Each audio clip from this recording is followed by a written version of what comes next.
I'm Elliot Williams.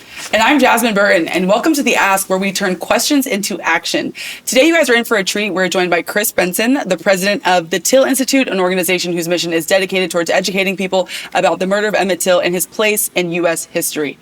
Chris, welcome. Thank you. It's good to be here. Thank you. We are so happy to have you here, and I will just kick us off. I think before we get into, the election and everything that kind of is going on in the moment, I do want to talk about Emmett Till's murder specifically. I think so much of what people are familiar with about him is the story of his murder. But the things that we don't hear are about his personality, his loves, his interests, the things that make him human. Tell us a little more about that.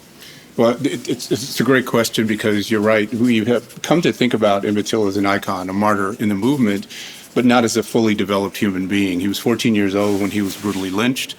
And I had the good fortune to be able to meet his mother 20 years ago and worked with her on her book, the last 6 months of her life. And so I was able to talk to her about the person who was Emmett Till through the mother's eyes, of course. And as a journalist, one of the first lessons we learn is if your mother tells you she loves you, check it out.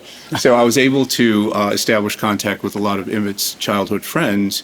And I talked to them about the boy who was mischievous and who always had a pocket full of money and shared it with his friends. He would pay his friends for jokes. That's the kind of fun-loving kid he was. And more recently, I did a book with his cousin, his best friend. Shameless plug. That's pretty shameless, but I'm here for it. Yeah, I love it. I'm here for it. There we go. But it's a solid piece of journalism. Let's read the title. Let's say it. It's A Few Days Full of Trouble, Revelations on the Journey to Justice for My Cousin and Best Friend, Emmett Till, by Reverend Wheeler Parker Jr. and Christopher Benson. Good. The point here is that his cousin, his best friend, was there at the house with him the night he was taken away. And so what we have in this piece is not only the development of Emmett as a person through the eyes of his best friend, who tells stories that even his mother wouldn't have known. And as we write in the book, his mama knew the Emmett who wanted to go out and play. Wheeler knew the Emmett who played his mother. So, but it's revealing because what happens is when you begin to learn something about the person, you reconstruct the humanity, and then we feel the loss all the more. So it's not just some cardboard cutout, as Emmett was treated throughout history. We see a person, a fully developed flesh and blood person, who had so much to offer the world. He was a gifted kid, and we now have to consider what we are losing when kids like this are taken away from us. Let me ask you a question. Picking up off of this idea of the reductive understanding we have of Emmett Till in terms of what happened to him. And frankly, you and I were talking about two things before we started recording. Number one, journalism school, mine, Columbia, yours, Northwestern, and two, our books, right? And researching for books. And in putting my book together on the 84 subway shooting on Bernard Goetz, I have found that it is astonishingly difficult to find any background information on the four individuals whom Goetz shot. Because you can find plenty on their criminal histories, right? Now, that was relevant because it came up at trial, it was evidence and so on, but you can't really find profiles of these four kids Bernard Goetz shot. And why I tie that to journalism school, if you're teaching a generation of journalists or so on, but tell me and tell us about the craft of journalism, and what is it that sort of leads to this reductive sense of who victims or black people or whoever else might be? That's a great question. And one of the courses I teach at Northwestern, at the Medill School of Journalism, is a graduate seminar on racialized propaganda. And so we're all subject to the same kinds of things that the public is exposed to through the media now. Media professionals have learned a lot through the media. And if you consider that there has been historic bias in the media in the way identity is crafted and the way it's presented, you can understand more how certain lives are diminished in the reporting itself. And it's subconscious. I don't say that journalists are racist, but they don't always understand how to present people in fully developed form. And so that's what I try to convey to my students. And the courses I teach are often oversubscribed. Yeah. And that's encouraging because it suggests that students want to be engaged in this conversation. They want to develop the vocabulary to help tell stories that are truthful. And by that, I mean not just the facts, ma'am, but the facts in a context that provides meaning, which is fundamental to our social responsibility. It's powerful for all of us, even those of us, I think, who think we are savvy and sophisticated on these issues. I will be candid in the first draft of my outline, not now in the book. But when I put it together, it was like all this bioinformation, and it was about the boys and Getz in a chapter. And I have all this background about Getz, and then, well, Darrell Cabey had been arrested 4 times, and he had such a hard life in the Bronx, and I thought, shit, like I am guilty, just as guilty as everybody else, and have to be conscious of making these journalistic choices in any work I put together. And that's what we have to consider, right? And it's not just true of white journalists; it's true of all of us, because we're all subject to the same processes to come to understand each other in this society. It's a society that's built on framing and representation of social difference. We develop identity in an oppositional way. Right? I can only consider myself good if I hold myself up against bad, because it's the comparison that gives it some meaning. So if I'm good and all the other positive attributes that I want to consider as my identity, then I have to consider the other as all those bad things. And who has traditionally been the other? People of color, the indigenous people in this country. And that justifies the allocation of place in our society, the privileges that flow from that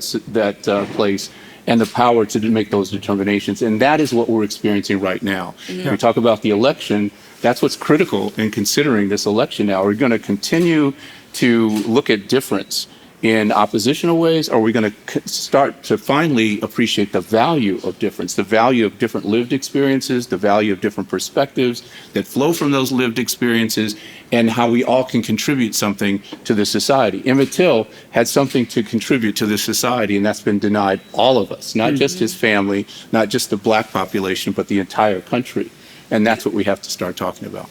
And I think the notion of denying someone their opportunity to contribute in society in the ways that they would have is something that's still so prevalent today, because Emmett Till's facts of what happened to him have been happening to so many people down the road. I mean, we've seen it with George Floyd, Sandra Bland, Trayvon Martin. These same instances of injustice are continually recurring in our society. So although it seems, is it in the future or in the past, it's still so prevalent to our future and our current right now. Absolutely. And when George Floyd was murdered, John Lewis famously said, Emmett Till was his George Floyd. And so we see the recurrence of these things. And a lot of people in the demonstrations were chanting, Emmett Till, without really knowing, the story of Emmett Till, but just knowing that he was taken from us in similar circumstances, right? So this is why we want to tell the story and contextualize it. And this is the ongoing work of the Emmett Till and Mamie Till Mobley Institute, education. And the power of narrative, when you speak about George Floyd, the original press release that came out from the law enforcement was, I believe, man dies after apprehension from Minneapolis Police Department. It was sterile and devoid of any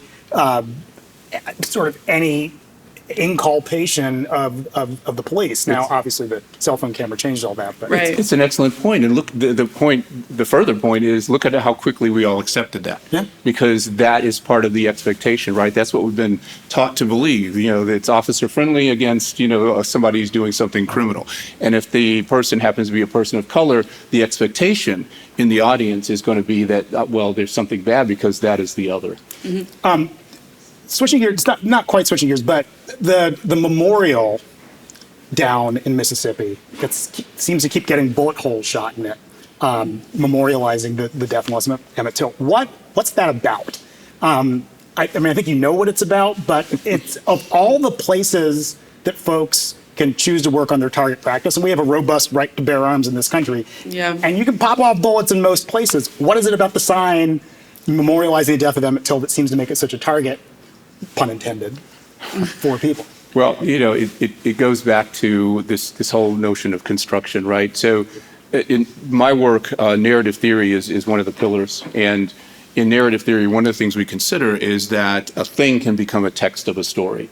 So that historical marker is the text of a story. It actually has words on it. But even if it didn't, if it just symbolized the death of Emmett Till, it still would tell that story. And so what you see happening here is that a bunch of people who can't accept our history in honest and fully developed terms are editing that text in their way to reestablish supremacy. And people talk about, white supremacy. I tend to focus on right supremacy, because what we're talking about is conserving a system that privileges one group. White supremacy is very much a part of it. Racism is very much a part of it. Right. But we focus a lot on racism without looking at it in a power hierarchy. Racism is important. Heterosexual differences are sex. We know. We know, yeah. If we let you keep talking, you would have eventually said sexy sex. Like, I don't know, the teddy. But all the ways, things. all the ways we see and construct difference, Yeah. right? In those oppositional ways as an expression of power. That's what's really important. And so those bullet holes are part of that as well. It's at the Smithsonian now. Yeah.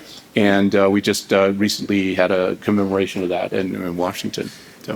That was a little bit off script, but you were riffing and I was feeling it, so I just went there with you. Continue to riff. We continue to riff. Let's talk about your book for a second. Okay. Insofar as, look, you've done plenty of interviews about it, people have asked you about it, thought about it, but what are people missing in when you are called upon to speak about what you have chosen to devote months, years of your life to putting together? 4 years, actually. Right, yeah. It was 4 years, this book, 4 years of a ride-along, basically, with the FBI, the DOJ, the U.S. Attorney in northern Mississippi, and the District Attorney. And so Wheeler Parker and I spent substantial time during those 4 years talking to the authorities and reviewing documents they were uncovering. We saw the manuscript, for example, of Carolyn Bryant, the person who accused Emmett of wrongdoing, led to his lynching. We saw that years before it was released. Wow. And what we were able to do was to look at the traumatic memory of Wheeler Parker to inform the investigation and using the investigation to drive his memory. What people have not recognized in the interviews we've done here is that there's something more than the core story to explore here. Everybody's drawn to that. Yeah. 14-year-old kid brutally lynched. Nobody ever answered for that. Okay, that's the start of the story. Right. But what we were able to do was to find, as this is evidence in the subtitle, revelations that were never reported before, and all the corruption that led to the cover-up that ultimately resulted in the acquittal of 2 of Emmett Till's murderers. And people only talk about those 2, but we in this book talk about 7 people who were involved, including Carolyn Bryant. So we're able to establish evidence that was part of the FBI findings. And it was an experience I wouldn't trade for anything in the world as a journalist, to sit in the room Of course. with all these authorities. Never before would I've had that kind of experience, but we were able to talk. And as a lawyer, I was able to talk to them about legal issues. And in fact, one critical thing here is that we sparked the investigation largely because there is the Emmett Till Unsolved Civil Rights Crime Act, which allows for the federal government to step in and investigate unsolved civil rights murders, right? And this was one of them. But typically, a criminal investigation is only launched when it can possibly lead to a conviction. Yeah. And the authorities realized early on that this might not lead to a conviction, but the exceptional thing about the Till Act is that you can launch an investigation. They're authorized to launch an investigation if it only leads to information to clear the record. And when they were talking about this in the early meeting we had, they were saying, well, we can't really do this because there's nobody to convict. And I spoke up as a lawyer. I said, but look at the bill. The bill says we can investigate if we're going to clear the record. And they said, oh, yeah, great, let's do that. So that's how it happened. So it's interesting that Emmett Till actually authorized the investigation of his murder. Something that you mentioned is the evidence. And I think that evidence plays a huge part in getting people to actually see what was done, see the corruption, understand it, and really understand what was fully done wrong. And I want to tie that into something Elliot said earlier, which was about cell phones. I think that cell phones has given people the visual aid to actually see injustice. And it's so gruesome, it's so disgusting that it makes you actually want to enact change. And I think I felt something similar with the open casket photos, which was a little bit ahead of their time in regards to people seeing it. What role do you think that site plays in making people actually want to change something or move anything forward? That's quite an important question. And I talked to his mother about that. And what she said was that the world had to see. It's a famous quote that has been attributed to her. And she said, once she saw the mutilated remains, and it was painful for me to sit there and talk to her about that and to hear her describe all the things that she was looking for that could remind her of her son. He was horribly mutilated. And then to decide to let everybody else see that. That was something that was unheard of at the time because people, this is a lynching. And typically the families, the survivors of a lynching, would just walk away with their shame, right, and try to conceal everything.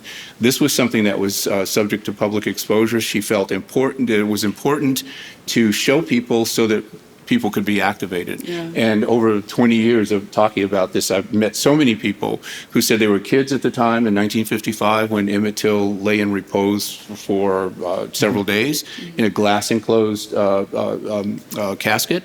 And they said they were activated by that. And a lot of activists in the civil rights movement who were about Emmett's age at the time said this is what motivated them to do that. So seeing is a way of activating.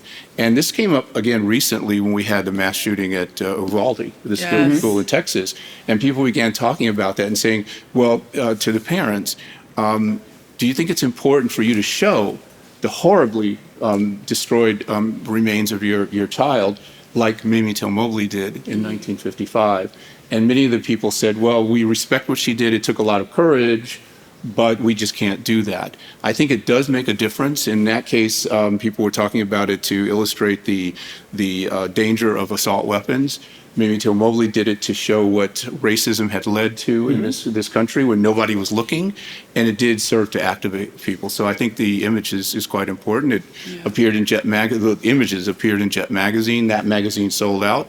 They reprinted it, and that magazine sold out. And I was fortunate enough to work for Johnson Publishing Company, Jet and Ebony, and talk to some of the people who had been around at that time and their decision making, which informed my writing as well. It's fascinating. It's almost Mamie Till Mobley is the first social media influencer. There you go. Right. It's really, it is using images to move people on a mass scale. Right.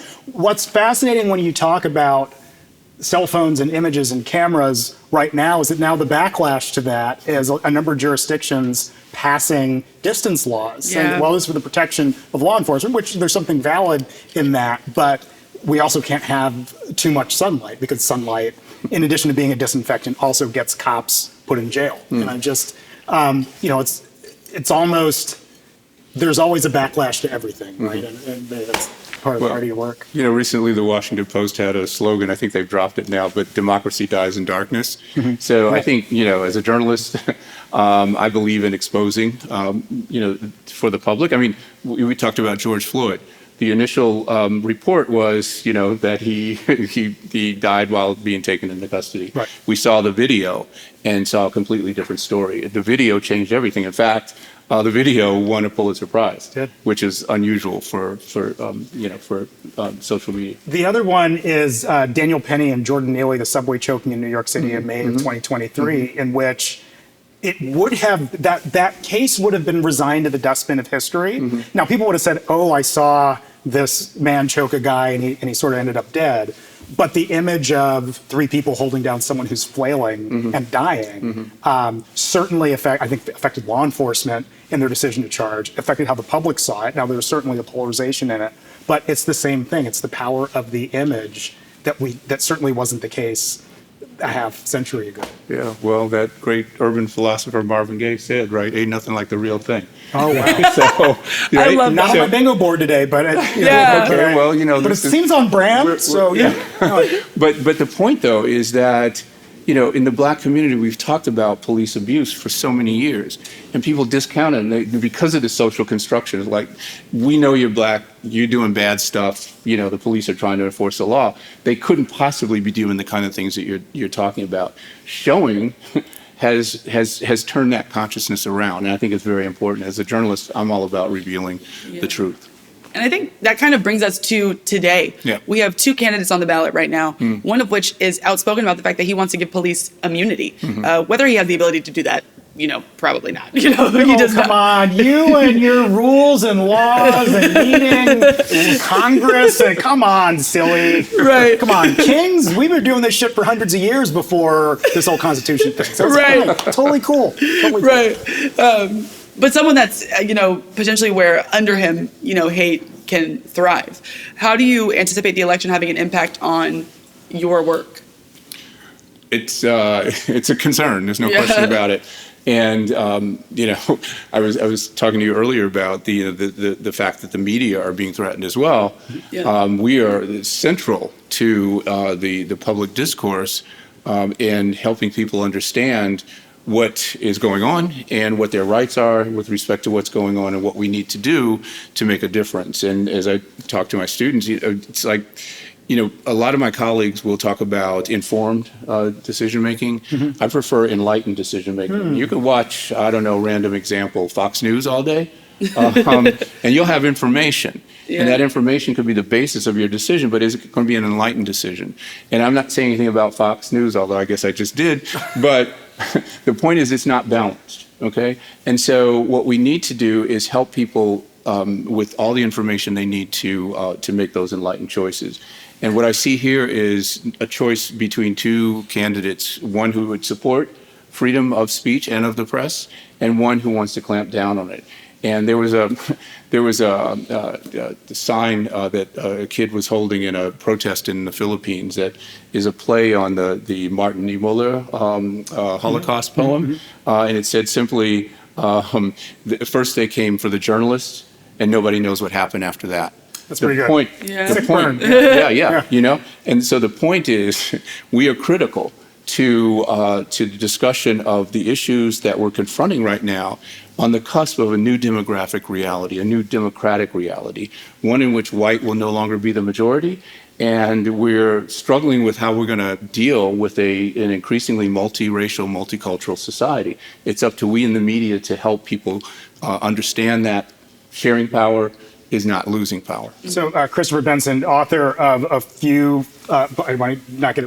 Days Full of Trouble. Thanks so much for being here. We always end with the ask of sorts, and not just we've identified a problem or talked about a problem for 30 minutes, thank God, and walked away, went on our lives. But what can people who are listening do? If you had, and we talked about a lot of things, whether it was one's own consciousness of race in the context of journalism they read, or how you report, or how you see other people. But if you had a recommendation for people to live a better, more productive, but also more conscious, whatever it might be, what would it be?